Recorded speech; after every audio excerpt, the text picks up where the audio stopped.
Tarde. Tudo bem? Tranquilo. Tá bom.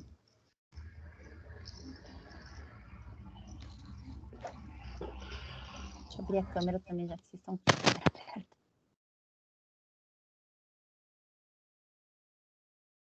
Eu juro que eu achei um jeitinho de desfocar o fundo hoje, mas agora eu não encontrei mais.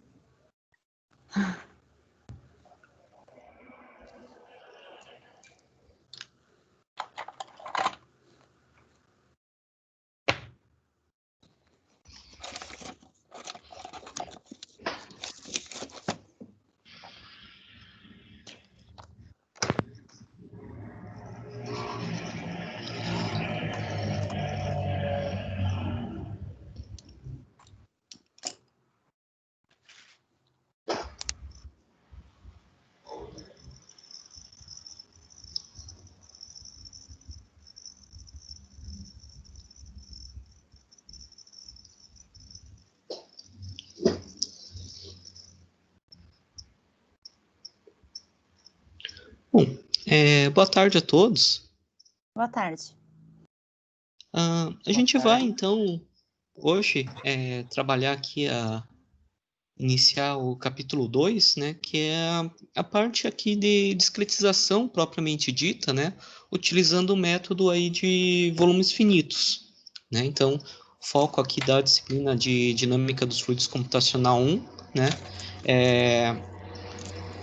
o uso aí da técnica, né, de discretização chamada aqui de volumes finitos.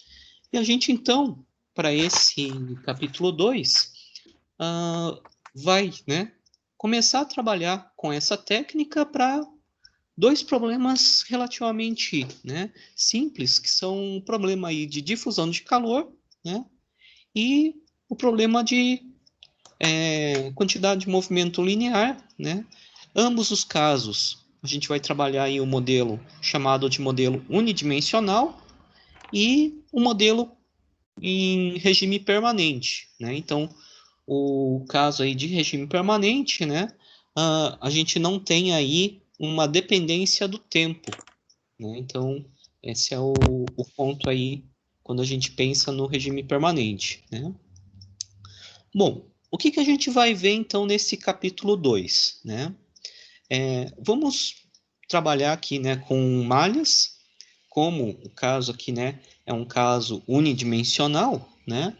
Então, vamos trabalhar com malhas tanto na forma aí chamada de uniforme, quanto para malhas que são consideradas aí não uniformes.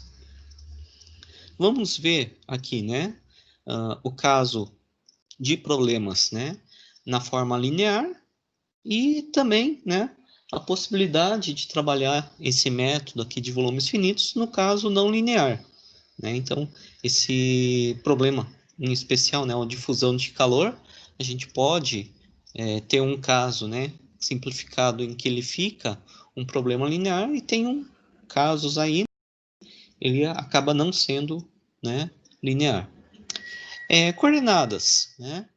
Então, nessa disciplina de dinâmica dos fluidos computacional 1, a gente vai trabalhar basicamente com coordenadas ortogonais, né? Então, tenho aí três, né, possibilidades aí de coordenadas ortogonais, que são as cartesianas, as cilíndricas e as esféricas, né? Então, nesse capítulo 2, a gente vai ver um problema em coordenadas cartesianas, um problema em coordenadas cilíndricas. Bom, condições de contorno, né? Então, a gente tem aí, a princípio, né, três possibilidades de condições de contorno. A primeira, né, Dirichlet, que é a condição de primeira espécie, né? Então, propriedade conhecida aí no contorno. A segunda possibilidade seria a condição de Neumann, né, ou segunda espécie, em que a gente conhece o quê? Basicamente a derivada, né, aí da propriedade. E a terceira condição de contorno, que é a chamada condição de Robin, né, que é uma condição mista, em que a gente não conhece especificamente nem a propriedade nem a derivada. A gente tem uma mistura das duas, né, que é conhecida no contorno.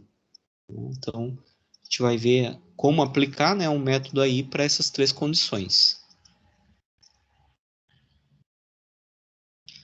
Bom, então, o método aqui, né, de volumes finitos, ele basicamente, né, ele vai ter sempre um passo a passo que vai ser seguido, né?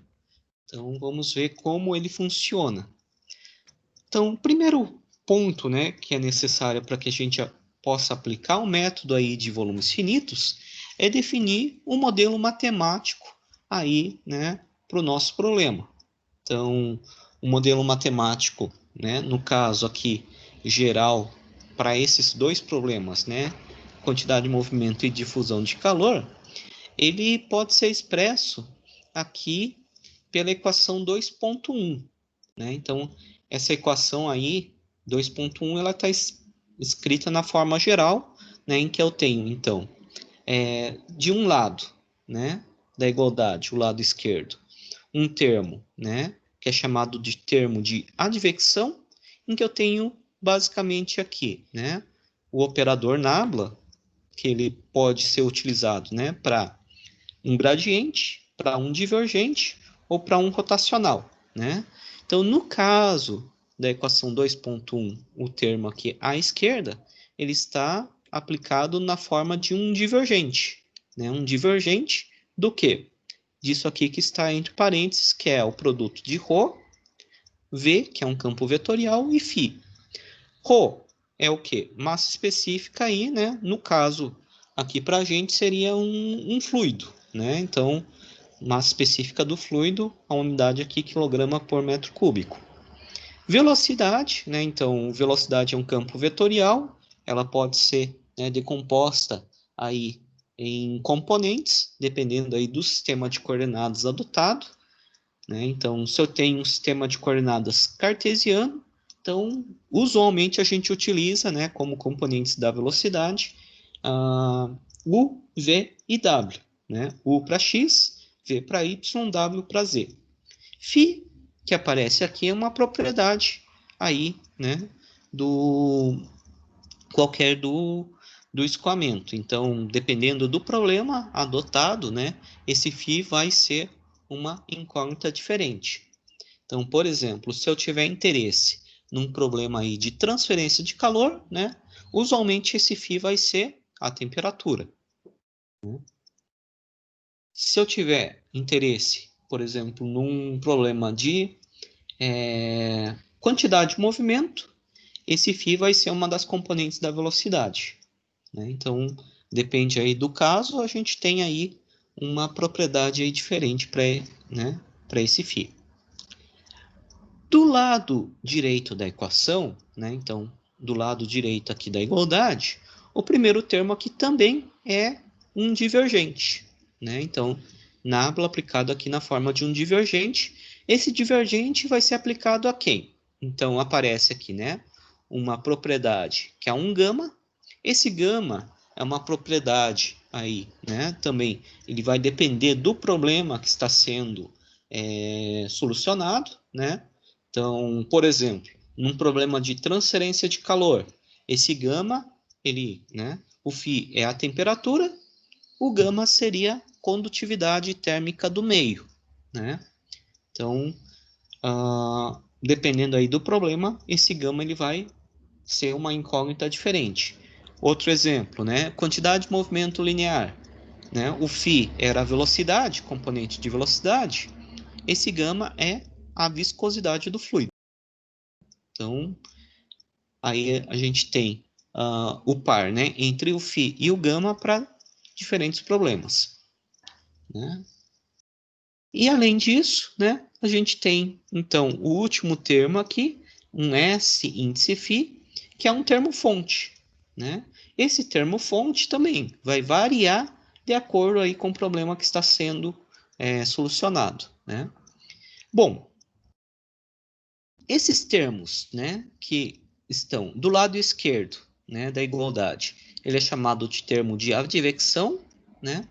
Advecção por quê? Bom, a advecção, na realidade, ele é um fenômeno que está associado a movimento aí de um fluido, né? Então, uma certa propriedade, ela vai, né, se espalhar ao longo aí, né, do domínio por causa do movimento do fluido. O lado direito da igualdade, né, o divergente ali, ele leva o nome de difusão, né? Por quê? Porque ele basicamente ele está associado a uma movimentação ali microscópica das moléculas que compõem esse fluido, né? Isso aí então vai acabando, ele acaba espalhando a propriedade ali, né? Que é esse φ, só que ele espalha de uma forma um pouco diferente, né? Que é por movimento, né? Microscópico das moléculas. Então, esse termo ali seria o termo de difusão. O de advecção, né? Seria um arrasto macroscópico de propriedade. O termo de difusão seria, né? Uma passagem dessa propriedade, né? De uma maneira microscópica. A soma, né, das parcelas de advecção e de difusão, eles resultam num processo que a gente chama aí de convecção, né? Então, toda vez que aparece um problema chamado aí de convecção, na realidade, ele tem uma parcela, né? Que é uma parcela macroscópica e uma parcela que é uma parcela microscópica, né? Então, é isso que vai acontecer aqui nessa equação 2.1. Ele é uma equação geral, dependendo, né, de qual é o φ adotado, qual o gama adotado, a gente tem um problema diferente, né?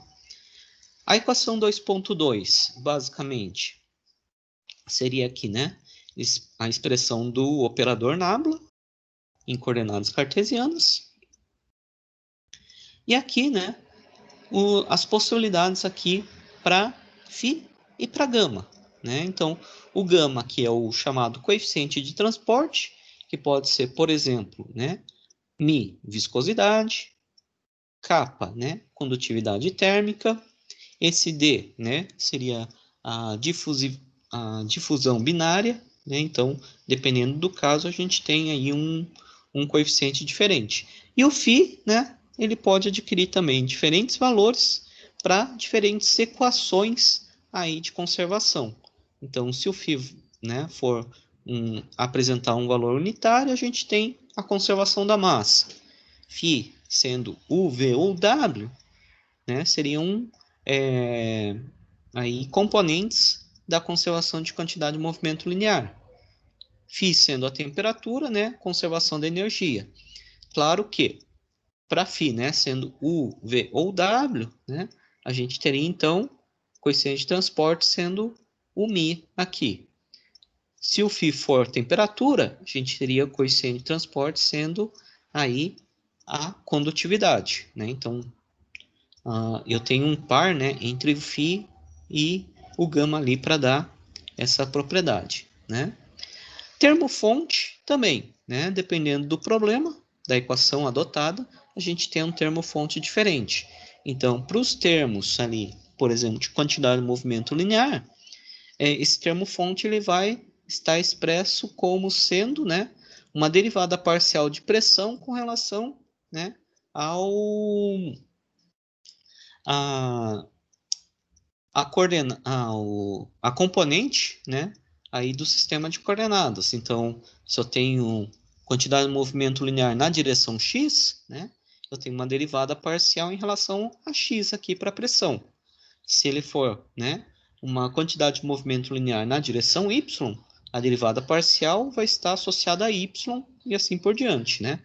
Se eu tenho temperatura, né, a equação da conservação da energia térmica, né, esse termo fonte ele vai passar a ser, né, um termo aí de geração, né, de calor. Então, tenho aí diferentes termos fontes, também dependentes daí da equação adotada, né? Bom, de qualquer maneira, né, qualquer que seja a minha equação, a gente vai ter basicamente os mesmos passos aí sendo adotados, né, ao se trabalhar com o método de volumes finitos. Então, a gente tem 4 etapas básicas que vão ocorrer, né, em qualquer que seja o problema que a gente for resolver. O primeiro passo, né, é a chamada discretização do domínio, né? Então, em que consiste essa discretização do domínio? Então, eu tenho, né, aí o meu problema físico, né, que vai ser resolvido, e eu vou então dividir esse meu domínio, né, em uma série de volumes aí que são os meus volumes de controle. No caso, né, unidimensional, como são os problemas que vão ser estudados, né, nesse capítulo 2, então eu posso, né, associar o meu problema aí, né, como sendo ao longo de uma reta, então, por exemplo, ao longo, né, da direção x, e eu vou dividir então, né, todo o meu domínio aqui, né, que seria unidimensional, dentro aí, né, de volumes. Esses volumes, né, eles podem ter tamanhos diferentes.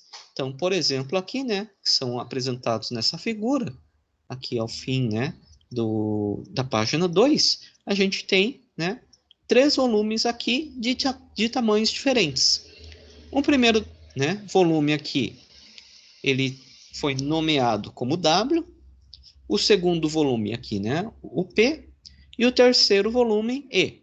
Bom, nosso interesse, né, e sempre que a gente for trabalhar aqui com volumes finitos, a gente vai considerar que o volume de interesse, né, seja o volume P, né? Então, o nosso volume principal aqui é esse volume P aqui. Bom, esse volume P, então, ele vai ter, né, volumes vizinhos. O volume aqui, né, à direita desse volume P, ele vai receber o nome, né, de volume leste. E ele vai, então, ter, né, como sigla aqui, né, a letra E, a abreviatura, né, a letra E. O volume à esquerda do meu volume principal, né, do volume P, é o volume W, volume oeste. Então, a gente usa aqui, né, na nomenclatura de volumes finitos, o volume, né, está considerado como sendo o P, e os volumes vizinhos, a nomenclatura usual, ele leva em consideração aí, né, a rosa dos ventos, né? Então, eu tenho à direita o leste, à esquerda seria oeste. Num caso, né, daí, por exemplo, bidimensional, eu teria acima o norte e abaixo o sul, né? Então, ele leva em consideração esses pontos que seriam pontos cardeais para a gente poder, então, fazer a nomenclatura dos volumes, né? Mas aqui, no nosso caso, ainda é um problema unidimensional. Então, eu tenho só o volume P, à direita o leste, à esquerda o oeste. Bom, para separar um volume, né, de seus vizinhos, a gente vai ter, então, né, as faces. Então, essas linhas aqui, né, verticais, indicam as faces. A face compartilhada entre o volume P e o volume leste, ela recebe o nome de face leste. E, normalmente, a gente vai, então, colocar, né, como índice, né, dessa face leste, o E, só que um E minúsculo. Então, aqui aparece um E minúsculo, né, que seria o símbolo aqui da face leste. Bom, a face, né, que separa o volume P do, do volume oeste, né, ele vai receber o nome de face oeste. E também, né, ele vai ter aí uma nomenclatura, um W, né, minúsculo, aí como sendo, né, o índice, né, relativo a essa face oeste. Então, aqui nessa figura a gente tem, né, volumes, eles são colocados como letras maiúsculas, né, faces com letras minúsculas. E aí a gente tem também, né, tamanhos dos determinados aí volumes, né? O volume P, desde a face leste, né, até a face oeste, ele vai ter aqui um comprimento delta XP, né? O volume leste, ele vai ter, né, desde sua face aqui, que seria uma face leste-leste, até a face leste, né? Um comprimento ΔXZ. Esse E aqui maiúsculo indicando que é o tamanho do volume, né? Aí, leste. E essa face aqui, né? Esse outro volume, W, ele tem, né, um comprimento desde a face oeste até essa outra face que seria oeste-oeste. Então, ele tem um comprimento ΔXW. Quando aparece, né, ΔXW aqui, o W maiúsculo, ΔXP e ΔXZ E maiúsculo, esses ΔX, eles estão associados a tamanhos de volume.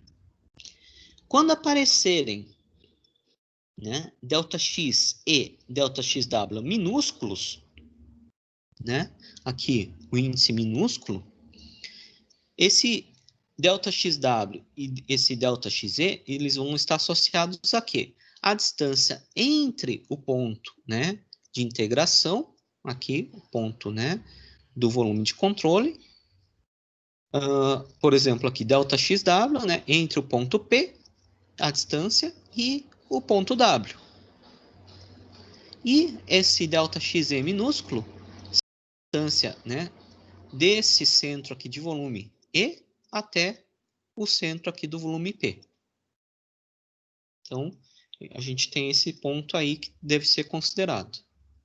Essa é a nomenclatura, né, usualmente utilizada aqui para volumes finitos, né? Então, a gente tem os volumes dados aí, né, por letras maiúsculas, as faces dadas por letras minúsculas, né? Daí, as distâncias, quando a gente tem aí, né, distância ΔX e o índice for maiúsculo, ele indica, né, o tamanho do volume, e os ΔX com índice minúsculo, né, eles estão associados a quê? A distâncias, né, dos centros de volumes. Alguma dúvida aqui por enquanto?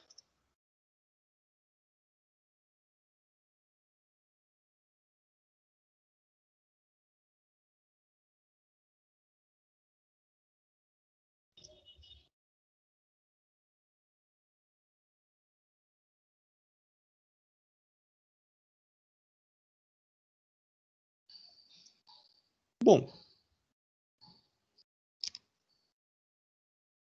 um outro ponto aqui, né, que a gente tem que tomar o cuidado, né, é o seguinte: a gente tem basicamente duas possibilidades aí, né, de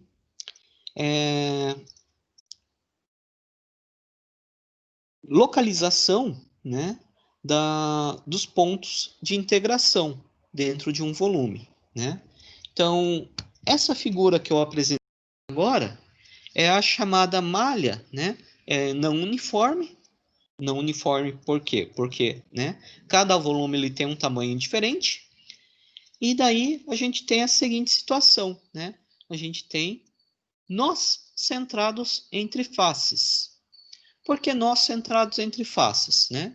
Porque se a gente observar essa figura, né, a gente tem duas faces, né, que delimitam um certo volume, e o ponto, né, de integração, o ponto aí, né, associado a esse volume, ele está localizado exatamente no centro aí, né, entre as duas faces.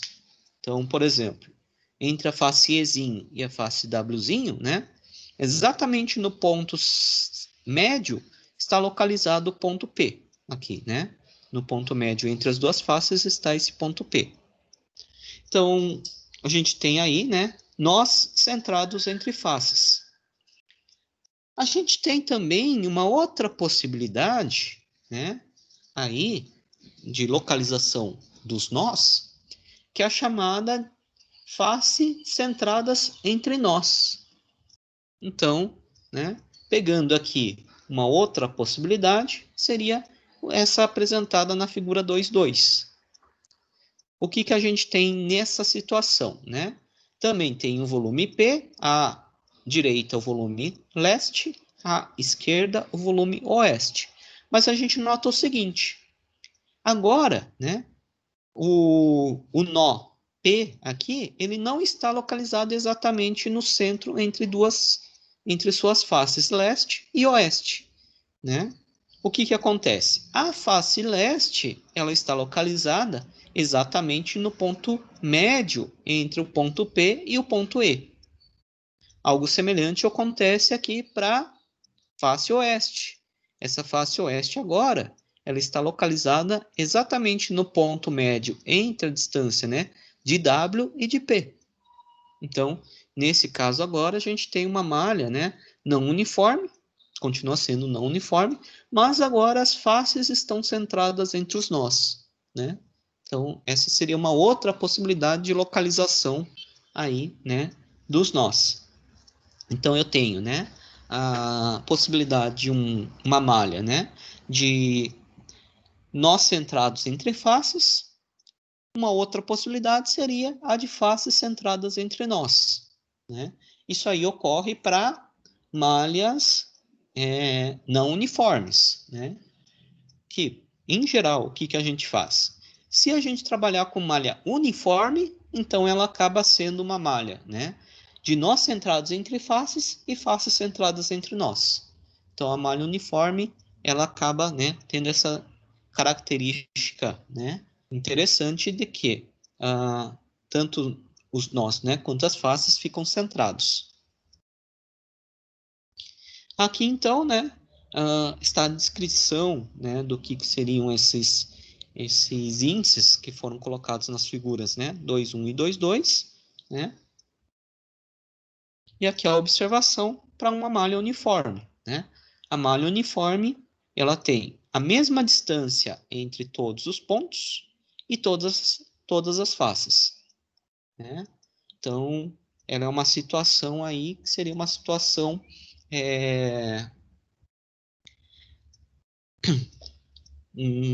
uma situação ideal, né, entre essas malhas ali, né? Então, todos os elementos, né, todos os volumes têm o mesmo tamanho, né, e todas as distâncias aí são iguais.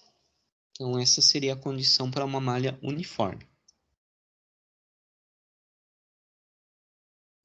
Então, a discretização, né, essa conversão do domínio, né, real em um domínio discreto, é o primeiro passo que a gente leva em consideração para se trabalhar com o método aí de volumes finitos, né? A gente escolhe, né, se pode trabalhar com uma malha, né, uniforme ou uma malha não uniforme, né, para a gente então o procedimento seguinte. Esse seria, né, o passo inicial. O segundo passo, né, ao se trabalhar com o método aí de volumes finitos, é o seguinte: o método de volumes finitos ele é um método que a gente chama de método integral, né? Então, por ser um método integral, a gente vai então fazer a integração da equação aí, né, do modelo matemático dentro do volume de controle. Então, eu pego aquela equação, né? No caso aqui, eu peguei a equação 2.1, que era a equação geral, e vou integrar essa equação para o meu volume de controle, né? Então, esse é a primeiro passo aí a ser trabalhado, né? Com o modelo matemático em si. Então, faço a integração do modelo matemático. Bom, da integração desse modelo matemático, né?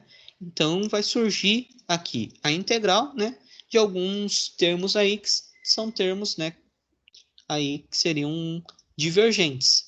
Então, eu posso aplicar para esses termos que estão associados a divergentes, né? O teorema da divergência de Gauss. Então, nesse caso aqui da equação 2.4, eu tenho dois termos aqui que apresentam divergentes, né? Esse primeiro termo, que é o termo à esquerda da equação, né? Da igualdade, e o primeiro termo à direita da igualdade. Então, para esses dois termos, eu posso aplicar o teorema da divergência de Gauss. O teorema da divergência de Gauss vai fazer com que, né, uma integral no volume ele possa ser expresso como sendo uma integral de superfície, né?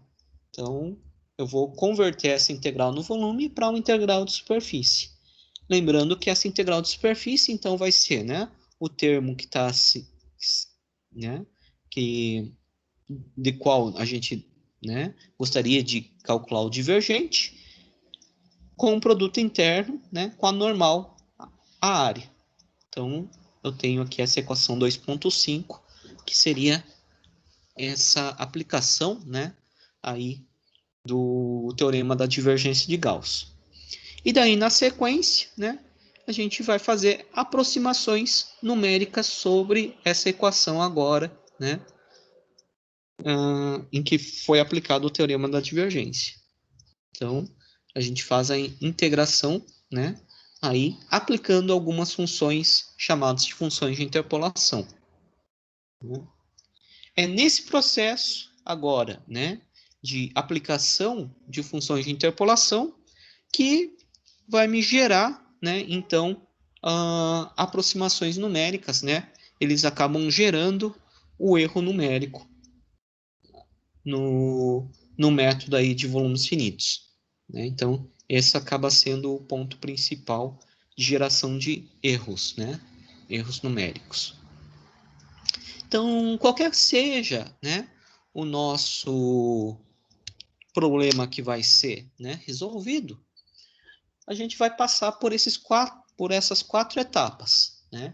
A discretização do domínio físico, a integração, né, do nosso modelo matemático, a aplicação do teorema da divergência de Gauss e depois a aplicação de funções de interpolação, né? Então, esses 4 pontos são os 4 pontos fundamentais do método de volumes finitos. Dúvidas aqui por enquanto?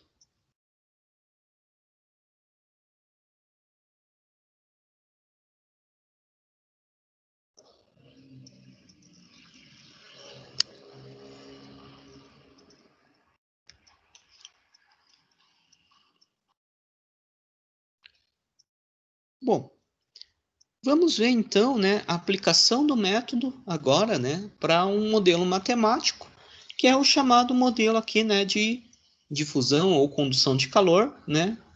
Aí, nesse caso, a gente vai considerar, né, condições de contorno de Dirichlet, né? Então, condições de primeira espécie e um termo aqui, né, de geração, né? Então, a gente vai pegar aqui, né, problema chamado de problema de condução de calor.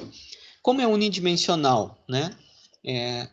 Na parte da engenharia, normalmente a gente coloca que é condição de calor em parede plana, né? Com geração, né? E condições de contorno aqui de Dirichlet. Bom, modelo matemático, né? Então, essa equação 2.6, na forma que está apresentada, seria um modelo mais geral da difusão de calor, né? Em coordenadas cartesianas. Então, a gente vai aplicar algumas simplificações para que ele possa ser, né, possa expressar na realidade o que a gente colocou no título dessa sessão, né? Então, nesse caso aqui da equação 2.6, ela é uma equação tridimensional, né, em regime transiente. Então, ela seria o problema mais complexo aí, levando em consideração a parte de condução de calor, né? Então, a gente tem algumas simplificações, né, que vão ser adotadas. A primeira, regime permanente. Toda vez que aparecer esse termo, regime permanente, então, isso significa que derivadas temporais vão ser desconsideradas. Então, esse termo aqui, né, que está à direita da igualdade, ele vai ser desconsiderado, todo ele. Bom, modelo unidimensional. Modelo sendo unidimensional, vamos levar em consideração apenas derivadas parciais com relação à direção x. As demais, né, direções vão ser desconsideradas. Bom, área de seção transversal constante, aqui só para, né, a gente ter uma pequena simplificação também. E nesse caso, então, né, o que vai acontecer? Essa equação 2.6, com essas simplificações, ela vai poder ser expressa da forma dessa equação aqui, a 2.7. Então, eu vou ter derivada, né, parcial apenas com relação a x. Então, como ele era apenas com relação a x, ele passa a ser uma derivada total, né? d dx, dk, dt dx, mais um q com ponto igual a zero. Um q, né? O x é a posição, o k, ou kappa aqui, né? É a condutividade térmica do material, T é a temperatura, e esse Q com ponto, né? Ele é o termo que a gente chama aí de termo de geração de calor, né? Na realidade, ele pode ser um termo de geração ou um sorvedouro de calor, né? Então, diferentemente, né, do que normalmente a gente coloca na matemática, aqui, pensando, né, na engenharia, o Q ponto ele indica, né, derivada, ele não é uma derivada com relação ao tempo, né? Ele é um termo aí de geração volumétrica, né? Bom, condições de contorno, né? A gente vai trabalhar aí basicamente como condição de contorno de Dirichlet, né? Então, condição de contorno de Dirichlet, a gente tem a temperatura, né, em uma das extremidades aí do domínio conhecida, e também a temperatura na outra extremidade, que também é uma temperatura conhecida. T de zero, né, é uma temperatura TA, T de L é uma temperatura aqui TB. Então, os dois valores são conhecidos nos contornos, né? Então, basicamente, o que a gente está, né, pensando, modelando aqui, ele seria essa situação aqui. Eu tenho, então, né? É como se eu tivesse uma parede aqui plana, né? Com uma certa, composta por um certo material. Esse material, então, ele vai gerar uma certa quantidade de calor lá dentro. E eu conheço a temperatura nas duas extremidades, né? Essas partes achuradas aqui, eles indicam o quê? Isolamento térmico, né? Então, a temperatura ela só vai variar ao longo do eixo aqui, né, horizontal, que é o nosso eixo X, né? Então, isso aqui, né, poderia ser aí a modelagem de, por exemplo, um condutor elétrico que sofre, né, o efeito Joule, né? Então, essa seria uma possibilidade aí, né, de problema que está sendo encarado nesse caso, né? Então, um condutor elétrico com efeito Joule, né? Então, tem o TA em uma extremidade, TB em outra extremidade. A propriedade aqui, a condutividade térmica, né? Ela, no caso mais geral, né? Ela é dependente da própria temperatura, né? Temperatura que a gente deseja resolver, né? E eu tenho então um comprimento aqui, né? Total L. Então, aqui são as propriedades, né? Essa temperatura, ela pode ser dada em graus Celsius, né? Ou em Kelvin, dependendo aí da situação, né? A condutividade térmica, a unidade, né? No sistema internacional de unidades, é aquela watt por metro, né? Kelvin. A taxa volumétrica, né, de geração de calor, né? É watt por metro cúbico. Eu tenho uma área de seção transversal, né? Unidade aí, né? Que seria um metro quadrado, né? No sistema internacional. Bom, para o problema aqui, né, considerado também, a gente precisa, né, definir quais são as variáveis de interesse que devem ser avaliadas, né? Claro que, como a gente deseja, né, na equação aí do modelo matemático, ele vai aparecer como incógnita a temperatura, né? Uma das variáveis de interesse vai ser a temperatura, né, o campo de temperaturas. Agora, a gente tem outras variáveis, né, que são variáveis secundárias, que podem ser calculadas a partir, né, dessa variável agora principal, que seria a temperatura. Então, por exemplo, né, eu tenho as taxas de transferência de calor, né? Então, essa seria uma possibilidade aí de variável de interesse, né? Então, taxas aqui de transferência de calor, né? Taxa de transferência de calor, Então, ele é basicamente o quê? Condutividade vezes a área de seção transversal multiplicado pelo gradiente aí de temperatura naquela direção, né?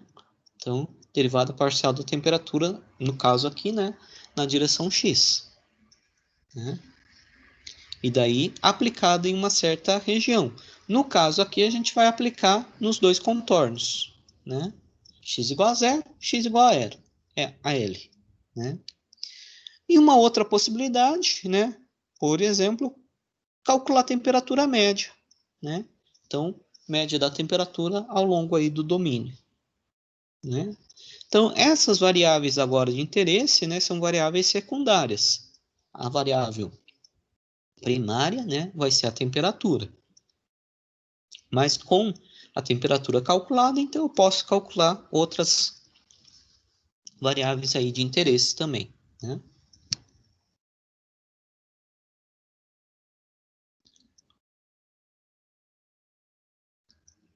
Bom,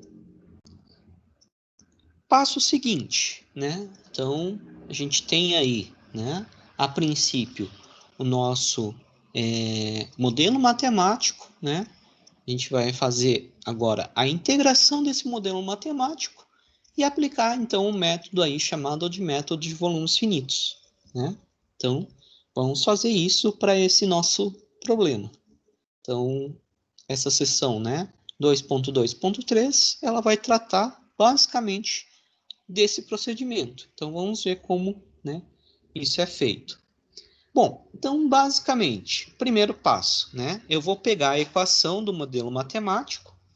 Então, obtive, né, essa equação ali, que era a equação 2.7, né, do nosso modelo matemático, e eu vou integrar agora, né, para o nosso volume de controle.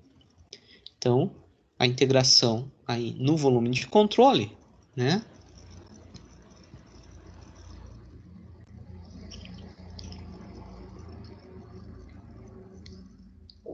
que é esse volume de controle, né, da figura 2.1.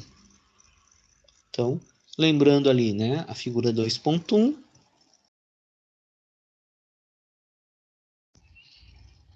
é essa figura aqui. Então, eu vou pegar a equação e integrar nesse volume aqui, nesse volume P. Bom, vamos fazer isso então.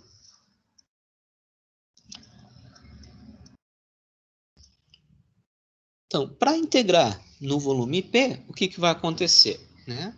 Na direção X, então o volume P ele se estende desde a face oeste até a face leste.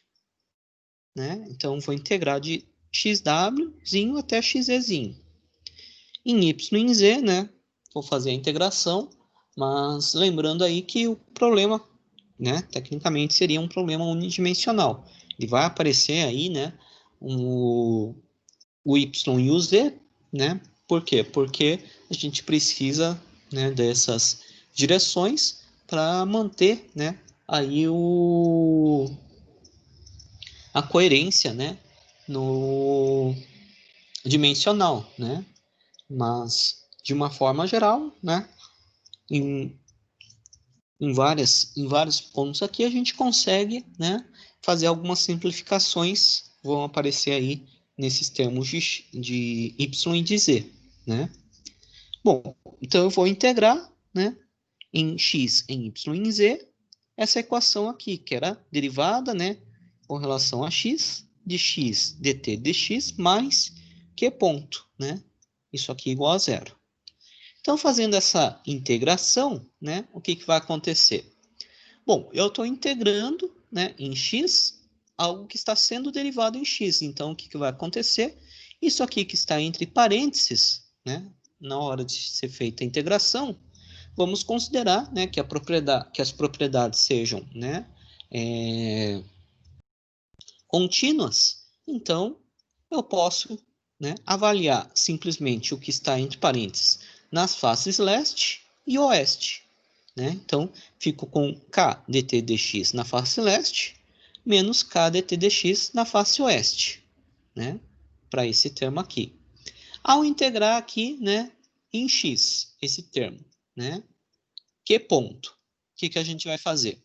Bom, vamos considerar a seguinte situação, que a taxa, né, aí de geração de calor, né, ou sorvedouro, na realidade, né, ela seja um valor único, né, dentro do volume de controle, e ele seja igual ao valor, né, observado no nó.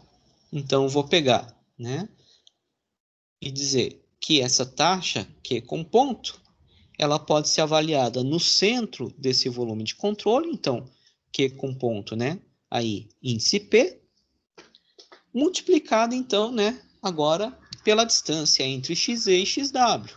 XE menos XW, que dá delta XP. Né? Então, fico com essa expressão aqui. Bom, integrando em Y e em Z, né, esses termos aqui, eles não têm aí dependência. Né? Então, vai aparecer um ΔY multiplicado por um ΔZ, que vão dar, então, uma área de seção transversal. Então, eu tenho essa equação 2.14 agora, né? Então, a gente avaliou aqui, né, a taxa de geração de calor como sendo, né, um valor constante ao longo de todo o volume de controle. Bom, também a gente pode, né, obter esse mesmo resultado se eu considerar, né, a seguinte forma. Então, eu reescrevo aqui, né, na forma da equação, né, implicando em um divergente, né, divergente ali de K, gradiente de T, né, aplico aí a integração no volume de controle e o teorema de divergência de Gauss, né. Então, aplicando o teorema da divergência de Gauss, fica com uma integral de superfície, né, xy aqui, né, uma integral no volume, e daí também ele vai resultar no mesmo valor, né, final. Aqui, né, desse produto aqui interno, né, de condutividade gradiente de T, produto, né, interno com a normal, a gente trabalha com essa figura aqui, né, normal na face leste, ele aponta, né, da esquerda para a direita, normal na face oeste, da direita para a esquerda, né, e a gente considera que o gradiente de temperatura esteja apontando, né, sempre na direção do eixo. Então, o produto interno ele vai ser positivo, né, para leste, negativo para o oeste. Né? Então, resultado, né, aplicando o teorema da divergência de Gauss ou esse outro, né, procedimento aqui, ele vai dar exatamente o mesmo. Bom, o que vai acontecer na sequência, né? Ao se fazer essa integração, né, surgem alguns termos ainda que precisam, né, serem aproximados. Então, a gente olha a equação, né, seja a equação aqui na forma da 2.14, que é equivalente a 2.18, o que acontece? A gente tem aqui, né, um termo que é uma derivada, né, parcial, uma derivada no caso, nesse caso não é parcial, mas é uma derivada, né, que deve ser aplicada nas faces leste e oeste, né? dt dx avaliado nas faces leste e oeste. Bom, o que eu vou ter que fazer então, né? Eu vou ter que pegar e fazer uma aproximação aí para poder avaliar essa derivada, né? Então, eu vou utilizar agora uma função, né, uma função chamada de função de interpolação, para avaliar essa derivada. Então, é nesse ponto que a gente vai colocar, né, inserir erros aí, né, no processo de discretização. Né? Então, vamos utilizar agora, né, e avaliar, né, fazer as aproximações. Bom, as aproximações que a gente utiliza, aí nessas equações 2.14 ou 2.18, né? Na realidade são a mesma equação. A gente vai trabalhar agora, né, com aproximações, né, com funções de interpolação da forma linear. Né? Então, vamos utilizar essa forma linear entre dois nós. Né? Essa forma linear, então, recebe o nome aí de diferença central, né, ou Central Differential Scheme, né, chamada então de CDS. Essa forma, né, CDS,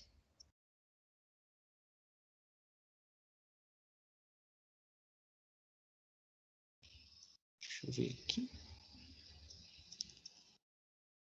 seria basicamente o quê? A gente pega, né, aí a propriedade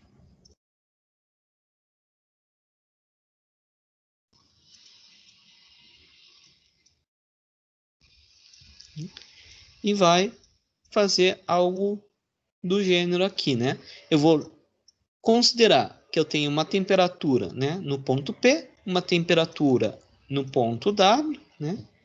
E vou então ligar essas duas, né, temperaturas através de um segmento de reta. Então, né, a mesma coisa do ponto P, né, para o ponto E. Eu vou considerar, né, que eu tenho um comportamento aí, né, linear da temperatura e ligo então por um segmento de reta. Então, fazendo isso, né, a derivada, como é que vai ser avaliada? Vai ser basicamente, né, derivada nessa região aqui. Ela é Tp menos Tw dividido pela distância, né? Então, distância é ΔXWzinho, né? E aqui é a temperatura E menos temperatura P dividido pela distância, que é ΔXEzinho, né? Então, eu vou utilizar essas aproximações ali, né? Para poder obter aí, né? A minha equação, né? Chamada de equação discretizada. Então, substituo agora, né? Esses termos aqui, K dt dx na face leste e K dt dx na face oeste, por esses termos aqui, né? Condutividade na face leste, daí a derivada Te menos Tp sobre ΔXe.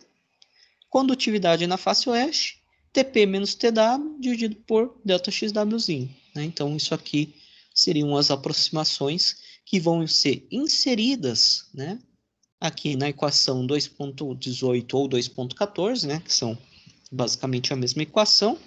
E agora o que acontece? A minha equação, que era uma equação, né, diferencial, ela passa agora, né, a ser uma equação que leva em consideração apenas, né, pontos aí conhecidos.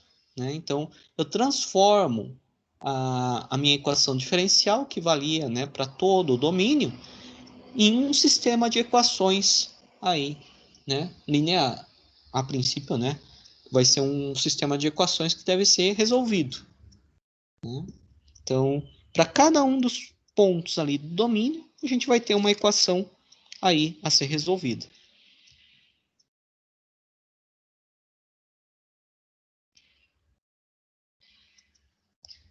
Bom, a gente tem essa, né, interpretação, que seria uma interpretação geométrica. Eu posso, né, obter a mesma lei ali de aproximação, né, empregando aí a série de Taylor. Né? Então, posso fazer a expansão em série de Taylor e obter, né, aí a aproximação também, esse do tipo CDS, né?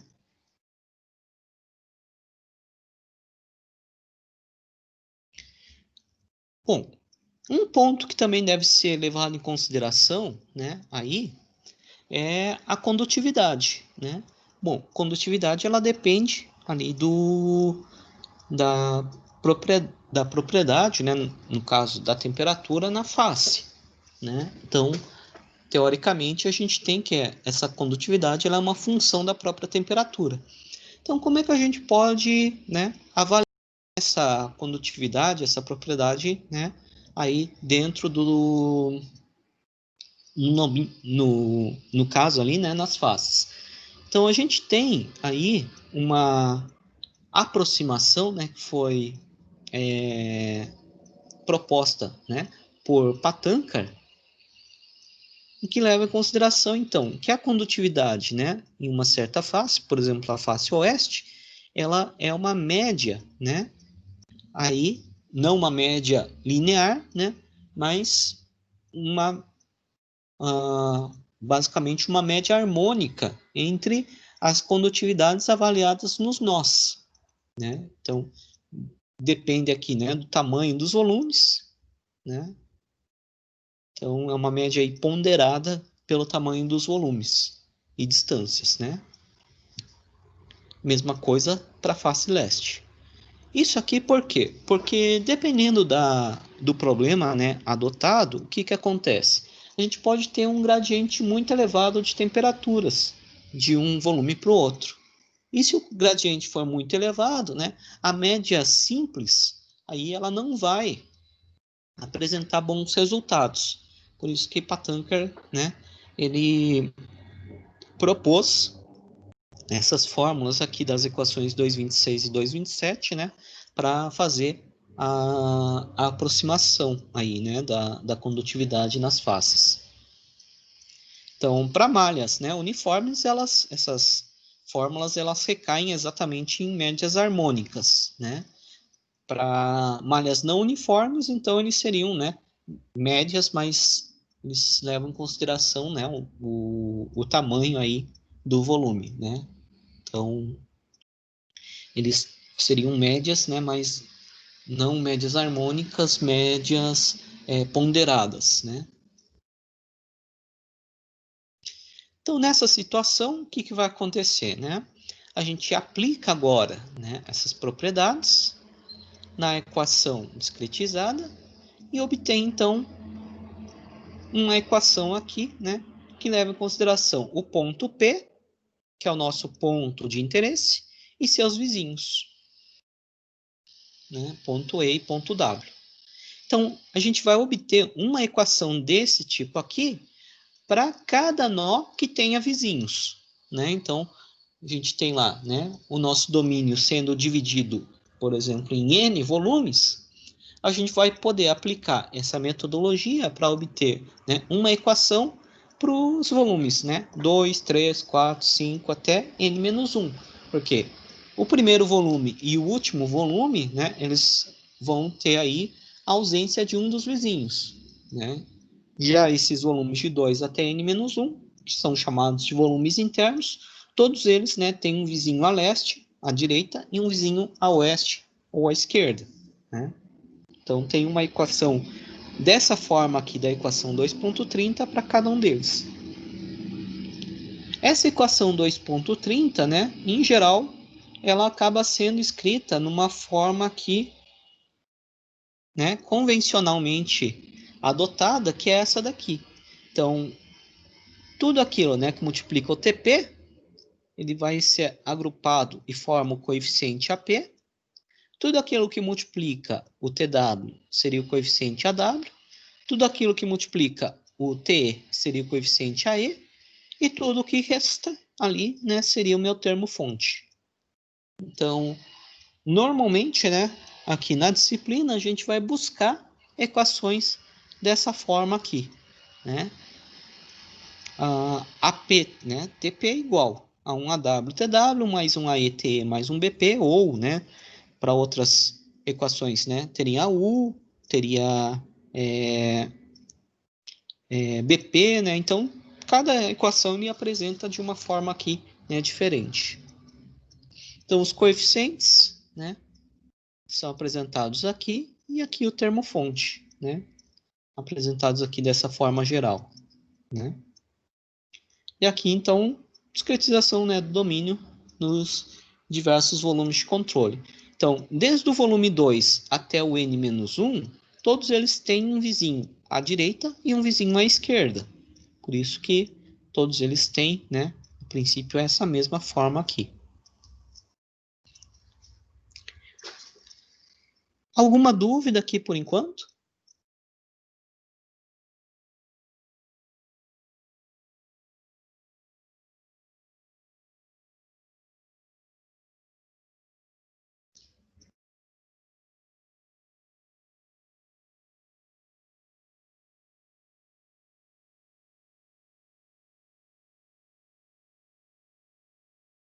Bom, então a gente tem, né, aí a aplicação para um volume, né, interno, né, que tenha os dois vizinhos. Vamos ver então como fica a aplicação para os volumes, né, que estão nos contornos, né? Então, o primeiro volume, o último volume, né, que eles vão, né, vão ter um vizinho, né, ou à esquerda ou à direita, mas o outro vizinho, né, ele é inexistente. Por quê? Porque esses volumes estão posicionados, né, de tal maneira que uma das faces é o contorno. Então, vamos ver, né, como fazer, né, a discretização para esses volumes e a aplicação, né, de condições de contorno. Bom, quando a gente pensa em volumes finitos, na realidade, né, e a aplicação de condições de contorno para volumes finitos, a gente tem, na realidade, várias técnicas que podem ser empregadas, né? Então, a gente tem, né, uma das técnicas que é a incorporação da condição de contorno, né, nos volumes vizinhos, né, a esses contornos. Tem uma outra técnica, né, que é a chamada técnica de volumes fictícios. Tenho uma terceira técnica, né, que é chamada de volume de espessura zero.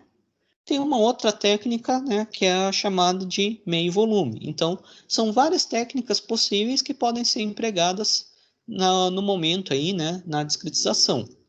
A gente vai ver, né, aqui na disciplina, basicamente duas dessas técnicas, né? Então, inicialmente, vamos fazer a incorporação da condição de contorno.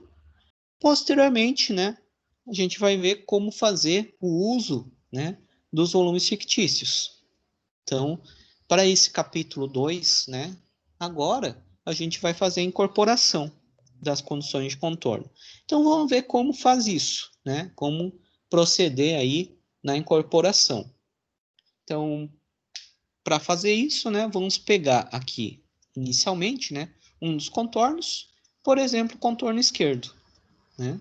Então, no contorno esquerdo, a gente teria a seguinte situação, né? Estaria trabalhando com o primeiro volume, então P igual a 1. Eu tenho uma das faces, né, a face leste, ele vai ter o volume vizinho. A face oeste, ele corresponde ao contorno, né?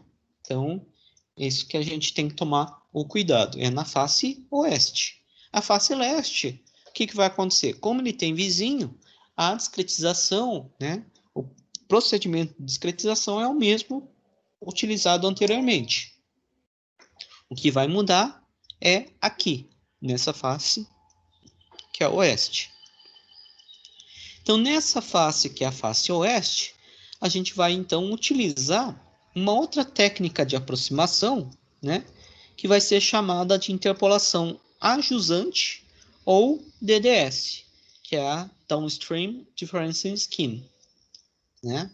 Então, o que seria esse Downstream Differential Scheme, né? Então, eu conheço a propriedade nesse ponto, né, que é o TA. Eu, a princípio, né, desejo calcular o TP aqui. Vamos ligar também, por um segmento de reta, esses dois pontos, né? Só que a gente tem o seguinte, esses dois pontos, né? Qual que é a distância entre eles? Se o ΔXP, né, ele é desde a X da face oeste até a face leste, né? Então, aqui eu vou ter metade da distância, né? Entre, agora, né? Entre o TA, que é a condição de contorno, e o TP. Então, fico com TP menos TA dividido por ΔXP sobre 2. Isso aqui é a aproximação da derivada, né? Então, é isso que a gente vai fazer. Vai aproximar a derivada, só que com essa forma aqui. Então, o kappa dx dt dx, né, na face oeste vai ser o quê? A propriedade, né, na face oeste, kappa oeste, TP menos TA dividido pela distância, que é delta XP sobre 2. E eu vou, então, utilizar essa aproximação agora, né, ali para fazer a discretização. Então, o que vai acontecer? A gente vai ter uma pequena mudança ali, né, nos coeficientes e no termo fonte. Né? Então, a gente vai ter agora, né, uma pequena mudança. Por quê? Porque esse TA aqui, né, é uma temperatura conhecida. Ele vai aparecer, né, no termo fonte. O termo fonte vai ser modificado um pouco. E se modificam, então, também um pouco os coeficientes aqui. Algo semelhante ocorre no contorno direito, né?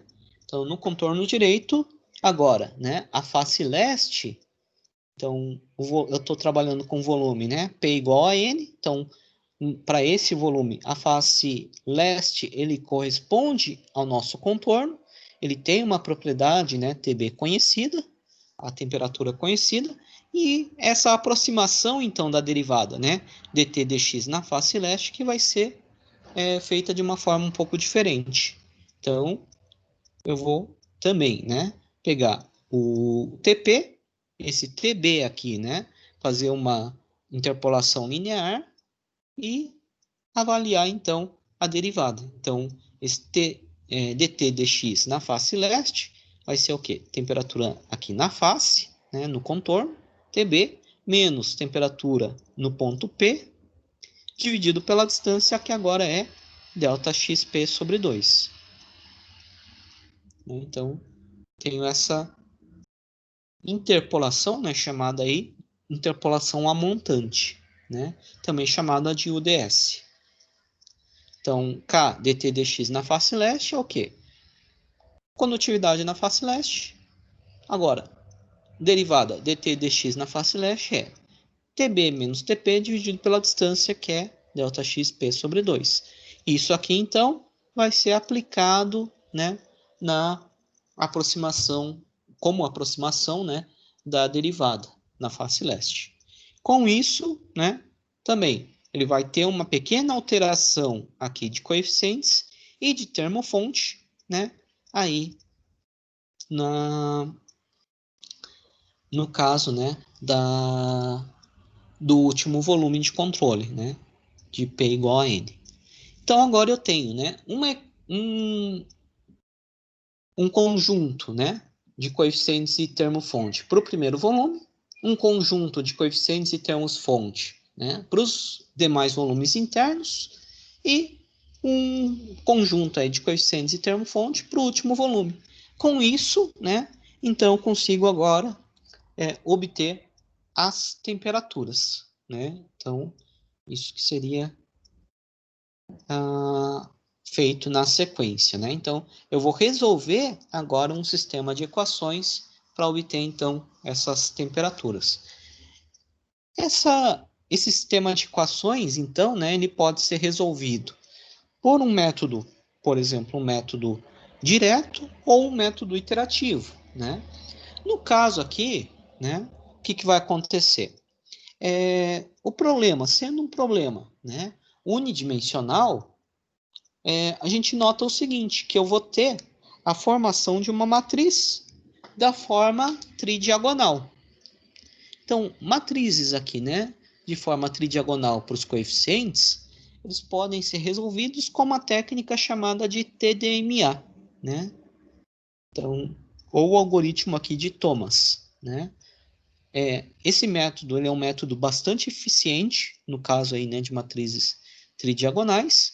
Ele é um método direto de implementação bastante simples, né? Então, por isso que normalmente, ao se trabalhar com problemas aí, né, unidimensionais, a gente tende a utilizar esse método ali, que é o método TDMA, né? Posso aplicar outros métodos para resolver o sistema de equações? Posso, né?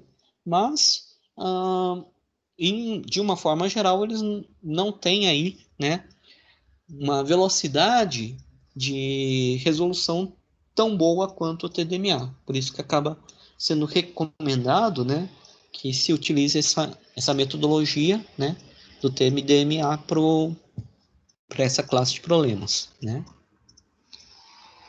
Aí, resolvido o sistema, né, a gente pode agora, né, obter as propriedades, as variáveis secundárias, né. Então, com base nos valores obtidos nos volumes, né, ali nos volumes internos, a gente pode calcular as propriedades, né, aí secundárias, as variáveis secundárias, né? Então, por exemplo, eu posso calcular aí, né, a taxa de transferência de calor, né, nos dois contornos, e a temperatura média. Temperatura média, né, a gente tem diferentes técnicas aí que podem ser empregadas para o cálculo, né, da integral.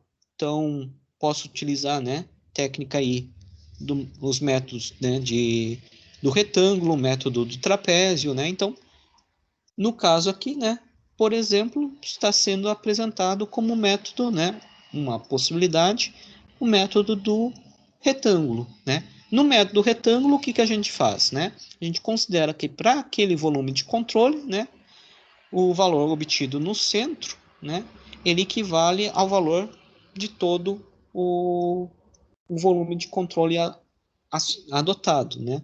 Então, seria como apresentado nessa figura aqui, a 2.13, né? Então, o valor no centro é exatamente o valor aplicado para todo o volume de controle, né? Então, a gente vai somar cada uma dessas áreas, né, dadas por retângulos, e depois dividir pelo comprimento total. Bom, algoritmo, né? Então, uma vez que a gente faz a discretização, né, a gente vai então ter aí um algoritmo de resolução, né? Então, em todo capítulo que a gente for trabalhar, a gente vai ter esse passo aqui, né? A gente vai fazer o processo de discretização, né? Fazer aí integração da equação, né? O processo de aproximações, obter coeficientes, obter termos fontes, aplicar condições de contorno, né? Verificar como, né, são calculadas as variáveis secundárias e, por último, apresentar o algoritmo aí, né, associado a esse problema. Então, no caso aqui, né, esse algoritmo, o que a gente teria, né?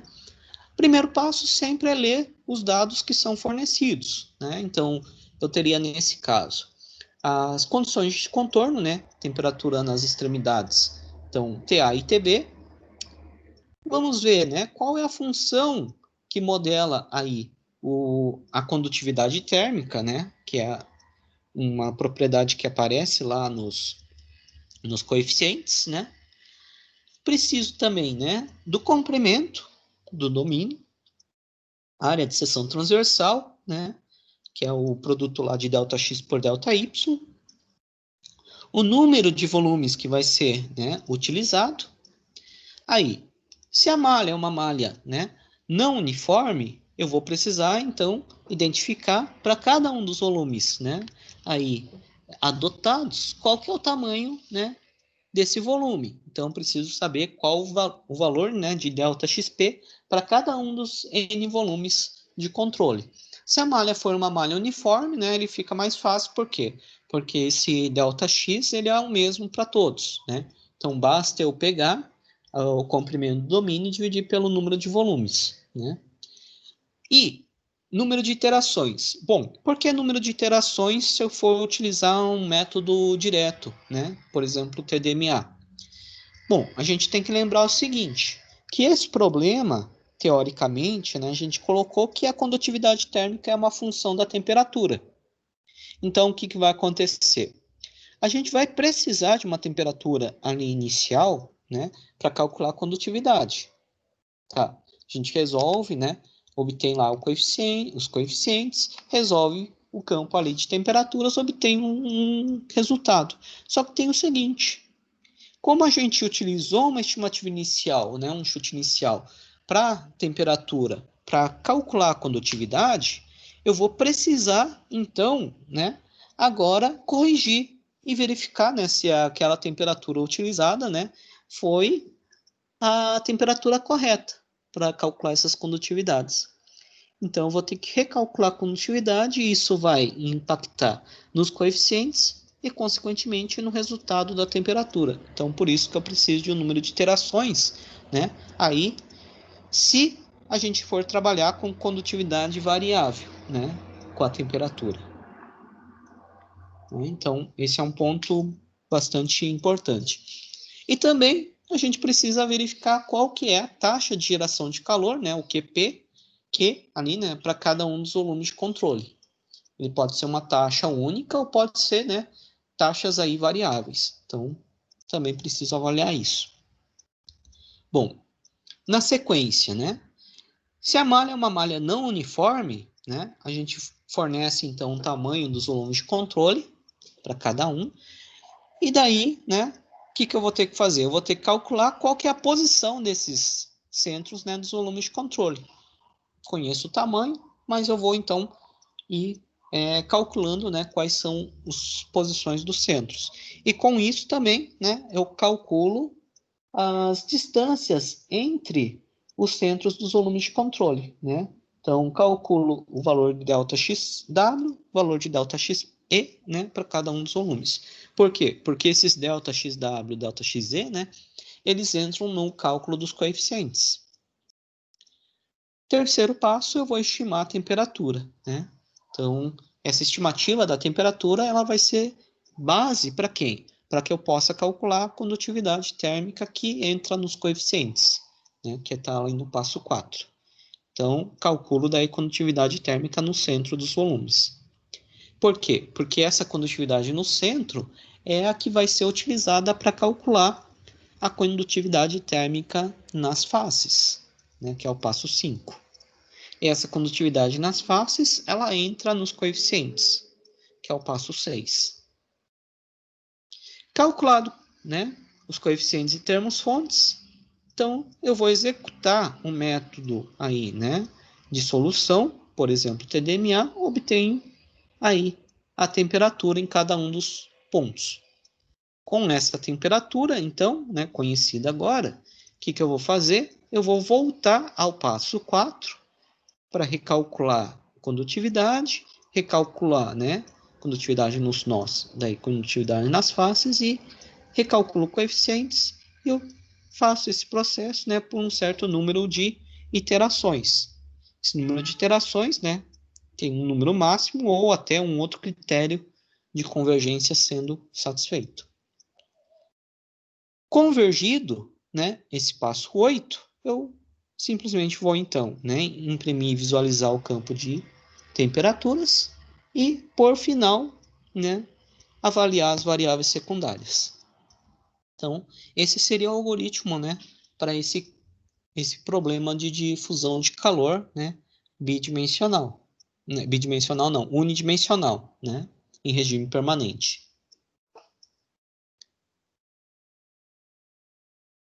Alguma dúvida aqui por enquanto?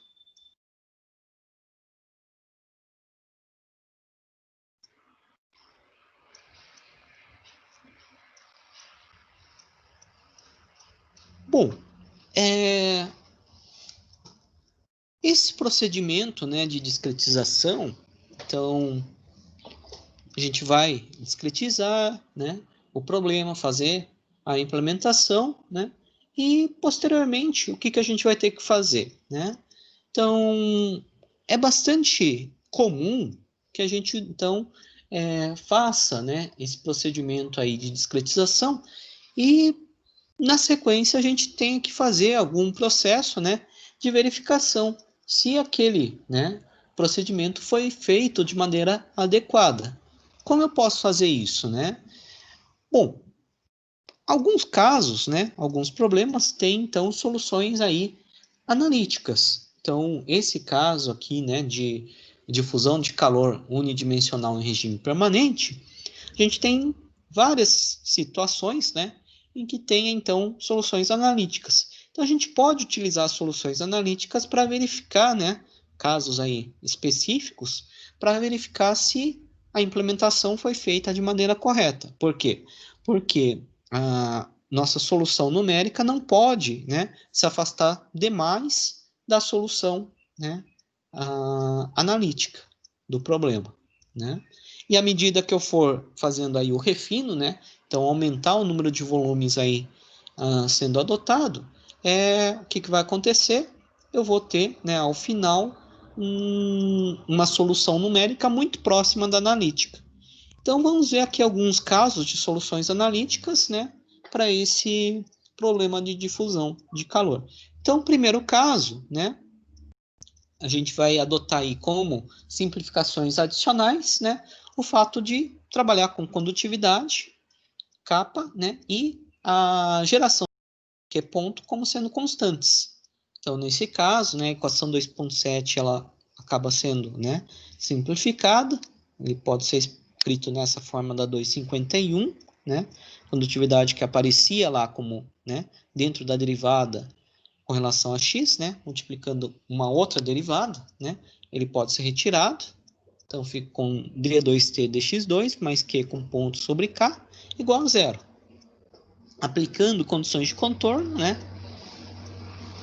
e fazendo aí o processo, né, de integração, eu tenho como solução analítica essa equação 254.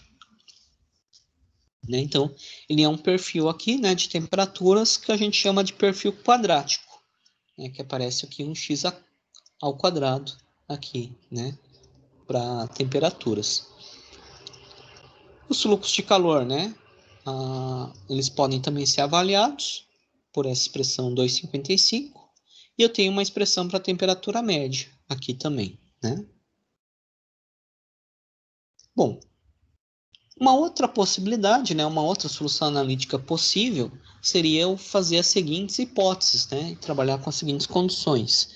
Esse aqui é um pouquinho mais restrito que o anterior, né, porque a gente vai considerar que a geração de calor seja nula, né, a condutividade térmica ela seja, né, expressa na forma de uma exponencial da temperatura, e as temperaturas, né, nos contornos, né, elas sejam t em zero igual a zero, t na outra extremidade, né, ela tem que ser unitária. Além disso, vamos considerar que o comprimento, né, seja unitário. Então, nessa situação, a gente vai ter, então, essas expressões aqui, né, para temperatura, para fluxo e para temperatura média. Então, tem algumas expressões analíticas aqui. E uma outra, né, possibilidade também, uma outra solução analítica, né, é se eu tiver condutividade constante, geração de calor nula, né, eu tenho então um perfil ao final sendo um perfil linear, né?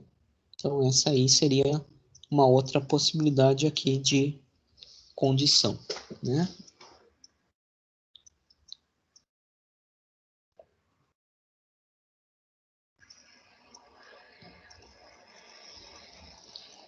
Alguma dúvida aqui nesses problemas?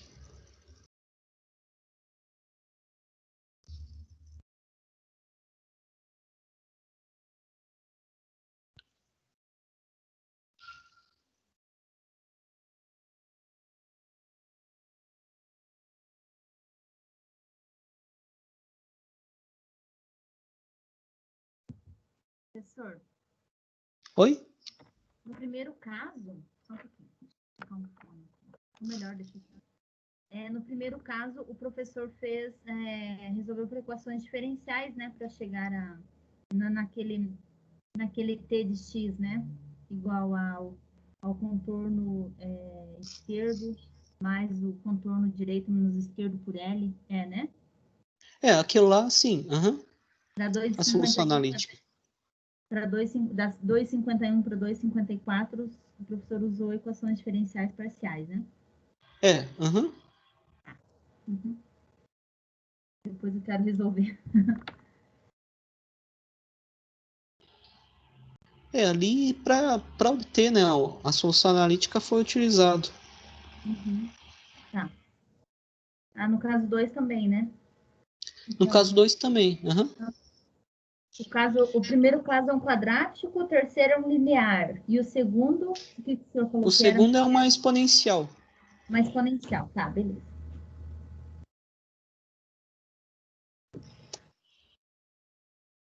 Mais alguma dúvida? Por mim tá tranquilo.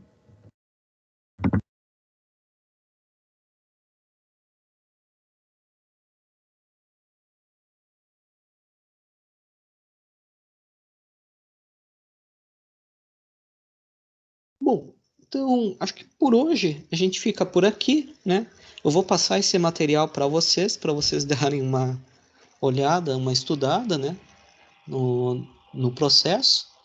E se houver, né, alguma dúvida, vocês podem entrar em contato aí durante a semana, senão a gente tira as dúvidas na próxima aula, na semana que vem, né? Se conseguirem ver um pouco antes, as dúvidas podem passar antes, senão a gente vê na próxima semana. Tudo bem?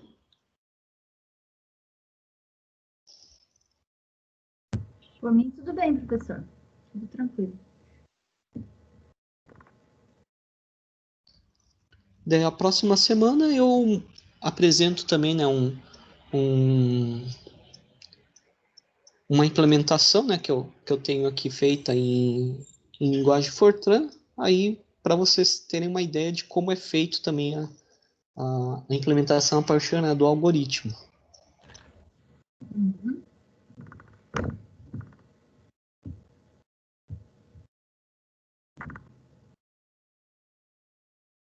Alguma dúvida a mais? Alguma consideração?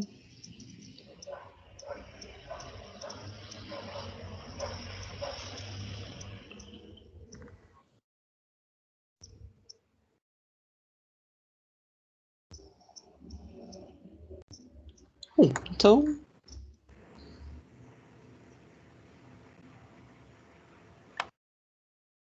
ficamos por aqui por hoje.